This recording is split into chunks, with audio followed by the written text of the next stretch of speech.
Hi students, നമ്മൾ ഇന്ന് discuss ചെയ്യുന്ന ടോപ്പിക്കാണ് percentage composition. The percentage of an element in a compound is equal to mass of the element in one formula unit divided by molecular mass of the compound into 100. Into 100 എന്തിനാണ് ചെയ്യുന്നത്? Percentage ആണ്, അപ്പോൾ into 100 ചെയ്യുന്നത്. Percentage of an element in A compound. ഒരു കോമ്പൗണ്ടിൽ ഒരു എലമെൻറ്റിൻ്റെ percentage എത്രയുണ്ടെന്ന് പറയുന്നതാണ് percentage composition. Okay, but percentage composition means the percentage of all elements present in a compound. For example, H2O. What is the percentage of oxygen? Oxygen percentage എത്രയാണെന്നാണ് question വരുന്നത്. ഇവിടെ എന്താണ് equation അനുസരിച്ചിട്ട് mass of the element. ഇപ്പോൾ ഓക്സിജന്റെ percentage ആണ് നമുക്കിവിടെ calculate ചെയ്യേണ്ടത്. Mass of the element that is 16 divided by molecular mass of the compound. Compoundന്റെ molecular mass. അപ്പോൾ 2 plus 16 is equal to 18. Molecular mass of the compound is 18 into 100. This is the percentage of oxygen in water. Okay. ഇതാണ് percentage composition എന്നുകൊണ്ട് മീൻ ചെയ്യുന്നത്. Percentage composition relate ചെയ്തിട്ടുള്ള ഒരു problem ആണ്. Calculate the percentage of oxygen in potassium chloride. The chemical formula of potassium chloride is KClO3. Okay, first we want to calculate the molecular mass of potassium chloride. Molecular mass of potassium chloride KClO3 is equal to mass of potassium plus mass of chlorine plus 3 into mass of oxygen. Okay, mass of potassium that is 39 plus mass of chlorine that is 35.5 plus 3 into 16. Okay, that is equal to 122.5. Molecular mass of potassium chloride is 122.5. Next is percentage of oxygen. ഓക്സിജൻ്റെ percentage ആണ് നമുക്ക് കാണേണ്ടത്. അപ്പോൾ ഈ molecular formula ഇക്വേഷനിൽ നമ്മൾ പറഞ്ഞിരുന്നു mass of the element in one formula unit. One formula unit എന്ന് വെച്ചിട്ടുണ്ടെങ്കിൽ ഒരു ഫോർമുലയിൽ അങ്ങനെയാണ് മീൻ ചെയ്യുന്നത്. അപ്പോൾ ഒരു ഫോർമുല യൂണിറ്റ് ഒരു കോമ്പൗണ്ടിൻ്റെ കെമിക്കൽ ഫോർമുലയിൽ എത്ര പെർസെൻറ്റേജ് ഓരോ എലമെൻറ്റും കണ്ടെയ്ൻ ചെയ്തിരിക്കുന്നു അതാണ് മീൻ ചെയ്യുന്നത്. അപ്പോൾ ഇവിടെ പെർസെൻറ്റേജ് ഓഫ് ഓക്സിജൻ ആണ്. അപ്പോൾ ഇവിടെ ഓക്സിജൻ എന്ന് പറയുമ്പോൾ KClO3 ആണ് അല്ലേ, O3 ആണ്. അപ്പോൾ ദ അറ്റോമിക് മാസ് ഓഫ് അല്ലെങ്കിൽ the molecular mass of oxygen in KClO3 ഇവിടെ 3 into 16 ഉണ്ട്. 3 into 16 എത്രയാ? 48 എന്നുണ്ട്. 48 divided by molecular mass of the compound that is 122.5 into 100 that is equal to 39.18 percentage. For the molecular mass of potassium chloride is 122.5. Percentage of oxygen is 39.18. In it percentage of potassium ആയിരുന്നു വരും. Percentage of potassium ആണെങ്കിൽ potassium ഇവിടെ എത്രയാണ് വന്നിരിക്കുന്നത്? 39 divided by 122.5 into 100 എന്ന് വരും. ഇനി chlorine എന്നായിരുന്നെങ്കിൽ chlorine എന്നാണെങ്കിൽ എന്ന് വരും 35.5 ഡിവൈഡഡ് ബൈ 122.5 into 100 എന്ന് വരും. ഓക്കെ, അപ്പോൾ ഓരോ കോമ്പൗണ്ടിലും ഓരോ എലമെൻസിൻ്റെയും പെർസെൻറ്റേജ് കാണുന്നത് ഇങ്ങനെയാണ്. അതിൽ എത്ര നമ്പർ ഓഫ് ആറ്റംസ് ഉണ്ടോ അത് ടോട്ടൽ എടുക്കണം. അപ്പോൾ ഓക്സിജൻ O3 ആണ്, അതായത് 3 ഓക്സിജൻ ആറ്റംസ് ഉണ്ട്. അപ്പോൾ ആ 3 ഓക്സിജൻ ആറ്റത്തിനെയും കൺസിഡർ ചെയ്താലാണ് ആ കോമ്പൗണ്ടിൽ എത്ര പെർസെൻറ്റേജ് ആ എലമെൻറ്റ് കണ്ടെയ്ൻ ചെയ്തിരിക്കുന്നു എന്ന് ഫൈൻഡ് ഔട്ട് ചെയ്യാൻ പറ്റുള്ളൂ.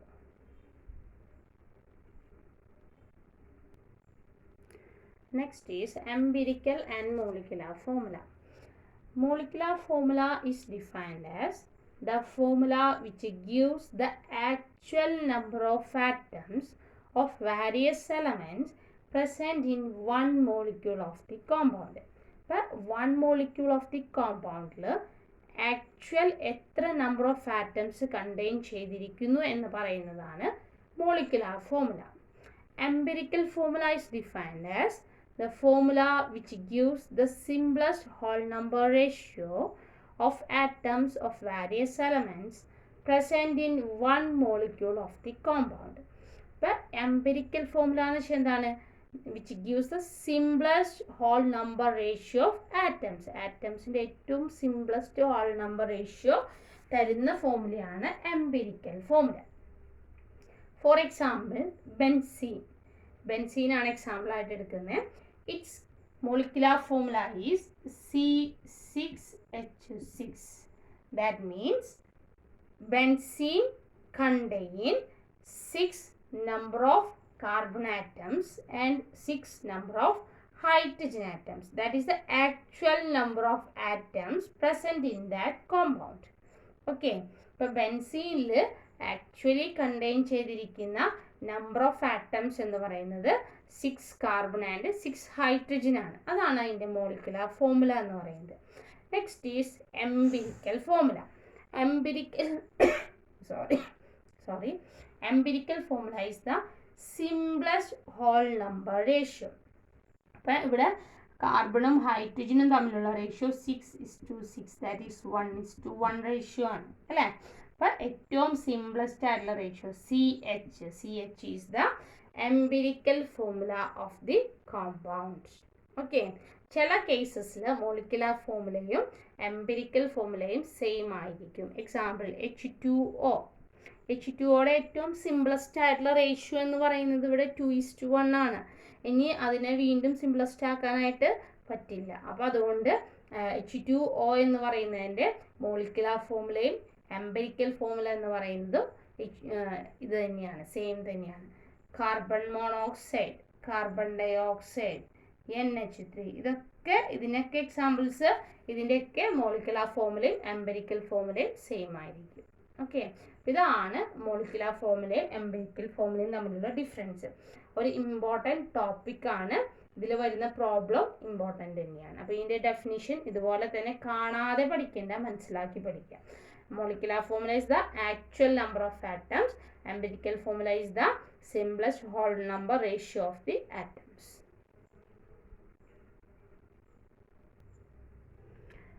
Next is the relation between empirical and molecular formula. Molecular formula is equal to n into empirical formula, where n is equal to is an integer 1, 2, 3, etc. For example, the molecular formula of benzene is C6H6. Okay. അപ്പോൾ n എന്ന് പറയുന്നത് എന്താണ്? 6 ആണ്. 6 into empirical formula CH എന്ന് പറയുന്നതാണ് എന്ത്? C6H6 എന്ന് പറയുന്നത്. അപ്പോൾ അതാണ് equation. Molecular formula is equal to n into empirical formula. Okay. അപ്പോൾ ഇനി നമുക്ക് ഈ ഇക്വേഷൻ ഒന്ന് റീഅറേഞ്ച് ചെയ്ത് എഴുതാം. n is equal to molecular formula divided by empirical formula എന്ന് എഴുതാം. ഓക്കെ. അല്ലെങ്കിൽ മറ്റൊരു രീതിയിൽ എഴുതാം. molecular formula mass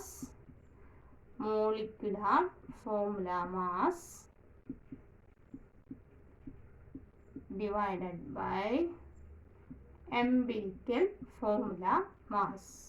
Okay. molecular formula mass divided by empirical formula mass. Equations എല്ലാം ഇമ്പോർട്ടൻ്റ് ആണ്. ഇതെല്ലാം തന്നെ പഠിച്ച് ഒരു ബോക്സിലാക്കി വെക്കണം.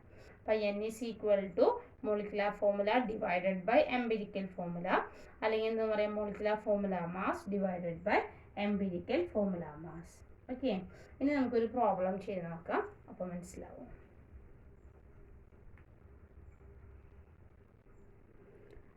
ഓക്കെ. പ്രോബ്ലം ഇതാണ്. an organic compound containing carbon, hydrogen and oxygen. Give the following compositions. അപ്പോൾ ഒരു ഓർഗാനിക് കോമ്പൗണ്ടിൽ carbon, hydrogen and oxygen contain ചെയ്തിരിക്കുന്നു. അതിൻ്റെ പെർസെൻറ്റേജ് തന്നിട്ടുണ്ട്. Carbon 54.55%, hydrogen 9.09, and the rest is oxygen. Okay. Its molar mass is 88 gram mole inverse. Find the molecular formula of the compound. അപ്പോൾ നമുക്ക് ആദ്യം തന്നെ ഏതൊക്കെയാണ് അതിൽ എലമെൻറ്റ്സ് വരുന്നതെന്ന് നോക്കാം. അപ്പോൾ ശരിക്കും ഇങ്ങനെ ഒരു ടാബ്ലർ കോളം പോലെ വരച്ചിട്ട് ഒരു ബോക്സിലാക്കി ഇത് ഫസ്റ്റ് സ്റ്റെപ്സൊക്കെ സിമ്പിളായിട്ട് ചെയ്യാം. അപ്പോൾ ഒരു ടേബിൾ പോലെ വരയ്ക്കാം. അതിൽ എത്ര കോളംസ് വേണം? 1 2 3 4 5 കോളംസ് വരയ്ക്കാം. Firstly element, second percentage, third relative number of atoms, fourth dividing by the smallest factor, fifth ratio of number of atoms. അങ്ങനെ എഴുതാം. ഇനി നമുക്ക് തന്നിരിക്കുന്ന എലമെൻറ്റ്സ് ഏതൊക്കെയാണെന്ന് നോക്കാം. ഫസ്റ്റ് ഏതാണ്? കാർബൺ സി എന്ന് റെപ്രസെൻറ്റ് ചെയ്താലും മതി. ഇനി ഹൈഡ്രജൻ ആണ് തന്നിരിക്കുന്നത്, എച്ച് എന്ന് റെപ്രസെൻറ്റ് ചെയ്യാം. നെക്സ്റ്റ് ഓക്സിജൻ, ഒ എന്ന് എഴുതി. ഓക്കെ. ഇനി കാർബണിൻ്റെ പെർസെൻറ്റേജ് എത്രയാണ് തന്നിരിക്കുന്നത്? 54.55%. ഹൈഡ്രജൻ 9.09. ഇനി നമുക്കിതിൽ നിന്ന് ഓക്സിജൻ, റെസ്റ്റ് ഓഫ് ഓക്സിജൻ എന്നാണ് പറഞ്ഞിരിക്കുന്നത്. അപ്പോൾ ഇവിടെ ശ്രദ്ധിക്കേണ്ട കാര്യം എന്താ? ടോട്ടൽ പെർസെൻറ്റേജ് എപ്പോഴും 100ലാണ് വരുന്നത്. അപ്പോൾ 100ൽ നിന്ന് 54.55ഉം 9.09ഉം ആഡ് ചെയ്ത് കിട്ടുന്നത് മൈനസ് ചെയ്താലും നമുക്ക് എന്ത് കിട്ടും? ബാക്കിയുള്ളത് എന്തായിരിക്കും? ഓക്സിജൻ ആയിരിക്കും. ദാറ്റ് ഈസ് 36.26 എന്ന് കിട്ടും. ഓക്കെ, 36.26 എന്ന് കിട്ടി. അപ്പോൾ പെർസെൻറ്റേജ് ഓഫ് ഓക്സിജൻ ഈസ് 36.26. ഇനി relative number of atoms calculate ചെയ്യാം. അപ്പോൾ ഇത്രേ ഉള്ളൂ. Percentage divided by atomic mass of carbon. ഇവിടെ നമുക്ക് പെർസെൻറ്റേജ് എത്രയാണെന്ന് കിട്ടിയിട്ടുണ്ട്? 54.55 എന്ന് കിട്ടിയിട്ടുണ്ട്. ഡിവൈഡഡ് ബൈ കാർബണിൻ്റെ അറ്റോമിക് മാസ് 12 ആണെന്ന് അറിയാം. ദാറ്റ് ഈസ് ഈക്വൽ ടു 4.54 എന്ന് കിട്ടും. എങ്ങനെയാണ് relative number of atoms calculate ചെയ്ത്? Percentage divided by atomic mass of the element. ഇവിടെ കാർബൺ ആയതുകൊണ്ട് ഡിവൈഡഡ് ബൈ 12 എന്ന് കിട്ടി. ഇനി ഹൈഡ്രജൻ എന്താണ്? 9.09 ആണ്. ഡിവൈഡഡ് ബൈ 1 എന്നാണ് വരുന്നത്. ദാറ്റ് ഈസ് ഈക്വൽ ടു 9.09 എന്ന് വരും. ഓക്കെ.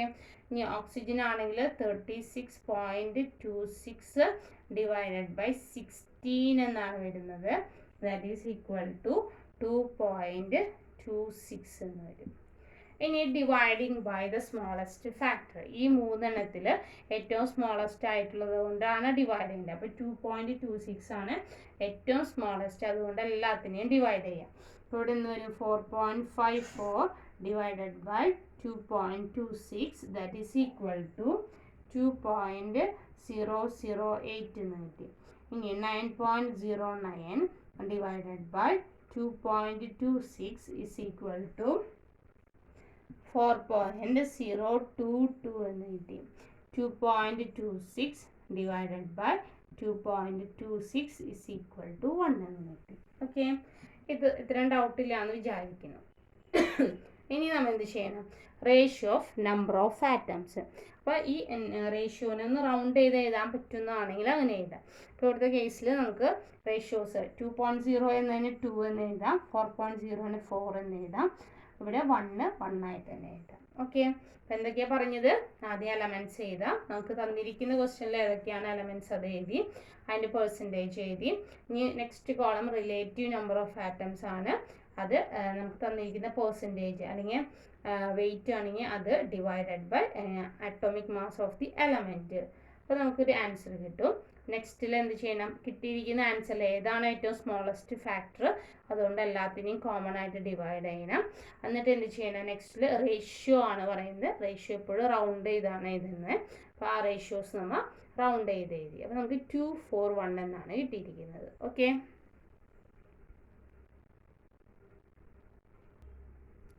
അപ്പോൾ കിട്ടിയിരിക്കുന്ന റേഷ്യോസ് കാർബൺ 2, ഹൈഡ്രജൻ 4, ഓക്സിജൻ 1. അപ്പോൾ ഇതെന്താണ്? ഏറ്റവും സിംപ്ലസ്റ്റ് റേഷ്യോ ആണ്. അപ്പോൾ നമുക്ക് എന്തെന്ന് എഴുതാം? Empirical formula is equal to C2H4O. O1 ആണ്, അപ്പോൾ എന്ന് എഴുതിയാലും മതി. ഓക്കെ, ഇനി നമുക്ക് എന്ത് കാൽക്കുലേറ്റ് ചെയ്യണം? എംപിരിക്കൽ ഫോർമുല മാസ് കാൽക്കുലേറ്റ് ചെയ്യണം.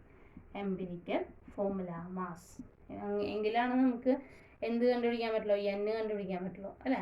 Empirical formula mass. അപ്പോൾ ഇവിടെ എന്താ? 2 × 12 plus 4 × 1 plus 16 that is equal to എത്ര കിട്ടും? 44 എന്ന് കിട്ടും. ഓക്കെ, 44 എന്ന് കിട്ടി. ഇനി നമുക്ക് n കാൽക്കുലേറ്റ് ചെയ്യണം. n ഈസ് ഈക്വൽ ടു നമ്മൾ എന്തൊക്കെ പറഞ്ഞിരുന്നത്? Molecular formula mass divided by empirical formula mass. അപ്പോൾ മോളിക്കുലർ ഫോർമുല മാസ് നമുക്ക് തന്നിട്ടുണ്ട്. മോളാർ മാസ് എത്ര? 88 gram പെർ മോളാന്ന് തന്നിട്ടുണ്ട്. അപ്പോൾ n കാണാനുള്ള ഇക്വേഷൻ ആഡ് ചെയ്താൽ മോളാർ മാസ് എന്ന് എഴുതിയാലും മതി. നമുക്ക് തന്നിരിക്കുന്നത് മോളാർ മാസ് ആണ്. അപ്പോൾ molar mass divided by empirical formula mass. Molar mass എത്രയാണ്? 88 ആണ് തന്നിരിക്കുന്നത്. Divided by 44 that is equal to 2. Okay, 88 divided by 44 is equal to 2. അപ്പോൾ n ഈസ് ഈക്വൽ ടു 2 എന്ന് കിട്ടി. ഓക്കെ, ഇനി നമുക്ക് മോളിക്കുലാർ ഫോർമുല കണ്ടുപിടിക്കണം അല്ലേ? മോളിക്കുലാർ ഫോർമുല കാണാനാണ് question. Find the molecular formula of the compound. Molecular formula is equal to n into empirical formula. Okay, n എത്രയാണ്? 2 into empirical formula എത്രയാണ്? C2H4O is equal to, ഇനി 2 കൊണ്ട് ഓരോന്നിനെയും multiple ചെയ്യണം. അപ്പോൾ എന്ത് കിട്ടും? C4H8O2 എന്ന് കിട്ടും. C4H8O2 ഇതാണ് ഇതിൻ്റെ മോളിക്കുലാർ ഫോർമുല എന്ന് പറയുന്നത്. അപ്പോൾ ക്വസ്റ്റ്യൻ എങ്ങനെയാണ് വരുന്നത് എന്ന് നോക്കാം. ചിലപ്പോൾ എംപിരിക്കൽ ഫോർമുല ആയിരിക്കും കാണാൻ പറയുന്നത്, ചില കേസസിൽ മോളിക്കുലാർ ഫോർമുല ആയിരിക്കും. അപ്പോൾ ക്വസ്റ്റ്യൻ വരുന്നതിനനുസരിച്ചിട്ട് പ്രോബ്ലം ചെയ്യും. Okay, thank you.